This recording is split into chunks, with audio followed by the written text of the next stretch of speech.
34 minutes past the hour.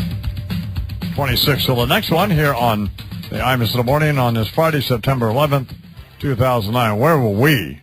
We were at FAN then, Charles and I, doing the show that morning. Mm-hmm. And we were on, I believe, MSNBC at the time, so we had a monitor right in front of us. And the first thing we saw was smoke coming out of one of the towers. That's right. Which we thought was a fire. Yep. So on. And then, of course, we actually saw the plane. Mm-hmm. And Warner Wolf, who lived downtown at the time, had an unobstructed view of the two towers and was on the phone with us all morning. It was one of those. We believe now it is 10 o'clock, and we are watching a live feed from NBC News, and we believe that the top of the World Trade Center has just fallen off into the street. So we don't. It apparently has the second tower that was hit in the second explosion, the second aircraft that flew into that. Apparently, that Warner. Yeah, it's gone. What? It's gone. What's gone? The tower, the one, it's gone. It's gone. It collapsed. It's gone. It's not there. The whole tower. The whole tower, it's gone. Yeah, there's only one tower. Oh God, this is horrible. It's gone. It's not there. It's like it disappeared. It just collapsed. And dust is covering all of Lower Manhattan. Oh. The entire financial district looks like it is covered in this enormous, indescribable cloud of dust now from the apparent collapse, or the collapse, of one of the two World Trade Center towers. How close are you to that, Warner? I'm looking straight at it. Good Lord. I'm just, man, I can't believe what I'm seeing. No, I can't believe it. I don't remember I can't believe what I'm seeing. I can't. I don't remember what we thought. Total destruction, It's gone. apparently, of It's one of the gone. two World Trade Center towers.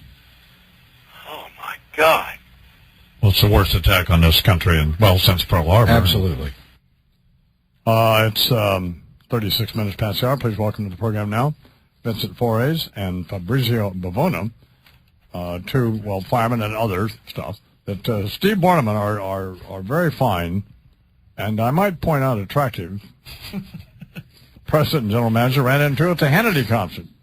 They have a book called "Gone But Not Forgotten: Tributes to Voices Not Heard." Please welcome to the program, Mr. Bavona and Mr. Forrest. God, I didn't think. So how are you guys? Good. How are you, Imus? Good. Thank you for coming in. So tell me. We'll start with you, Mr. Bavona. Tell me where you were, what happened, how you guys got together, the whole thing. Basically, I was actually on the New Jersey side on the Palisades, and I saw the first plane hit. We called over to New York. We said, I'm a paramedic for 30 years, and so I offered our help. They had it well in hand up until when the first building collapsed. And at that point, it had killed just about everybody who was in the command centers, fire, police, and they were requesting help at this point because most of the people who had responded had been killed under that first collapse that Warner really described very well. And so I was there. I immediately responded with just a real quick makeshift kit of medical supplies, and just arrived while the second tower was still up and burning. And as I was coming down the block, I'm just confronting firefighter, police officers, all injured. Some had broken arms, and the one thing they kept saying was, go forward, find our partners, find our friends. And that's exactly what I did. I went up into the second building, and the delay for me going in was the fact that there were so many people at that point that were jumping that they were staggering us entering the building. And in that short time frame, that's when the second tower came down. I just was lucky I picked the right truck to get underneath, and when I came back out, everybody that was there before was gone. I still think about, I'm sure many other people do as well, of seeing those people jump in the building.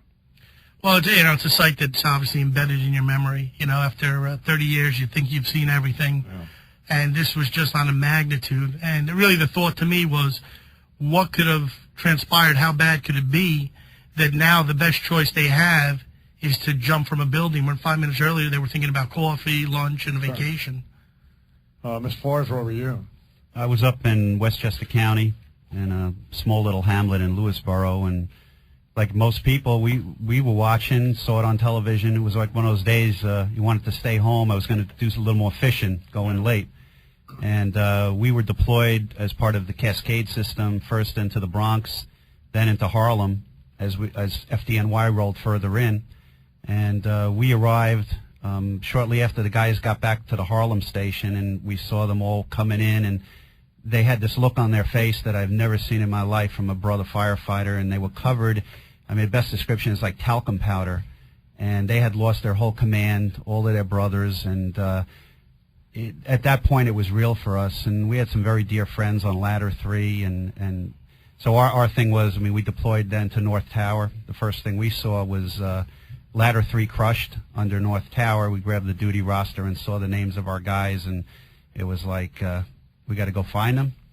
And the city, it was like, I mean, I grew up in Queens, you know, with this accent, it doesn't go away that quick. And looking up at this 10 stories of rubble field, you were wondering what the heck we could even do here. You know, we felt like ants. And it was really one of these insurmountable tasks that, you know, you guys mentioned before. I mean, how we first were able to weather that first barrage and that storm, and not even knowing if more was going to happen. I mean, we're down there working, thinking, you know, they're going to still come hit us, but we didn't want to back down. We had a hope and a prayer that we'd find some of our guys, and unfortunately, that wasn't the case. What did you think at the time was happening? I mean, what did you think? You know, obviously after the You think it second was war? You think it was World War III? What Yeah. you thought? Immediately, Yeah. to tell you the truth, I was in the World Trade Center in '93. Right. I did a lot of counterterrorism work with different teams. Immediately when that first plane hit, you know, the most commercial airlines are ex-military. If they had a problem with a plane, they're going to do exactly what Sully did, put it right down in the river. Yeah. Not going to take out one of the largest towers on a clear day. So there was no doubt in my mind. In fact, immediately I called my family and told them, get out of, they live in New Jersey. I said, start heading west. Yeah. You know, we pulled our kids out of school. I called home immediately, and I said, get the kids out of school. We're under attack. And this was, you know, you're 50 miles north of the city, and you didn't know what was going to be hit when. I mean, it was catastrophe. We were working in Queens at the time at the Kaufman Astoria Studios, and I live in Manhattan. Couldn't get back to Manhattan, of course. We were on the air for most of the day, I remember. But, well, I've asked everybody I've talked to over the years what they did think, and well, first where they were, and then what they thought. And I can't remember what we thought.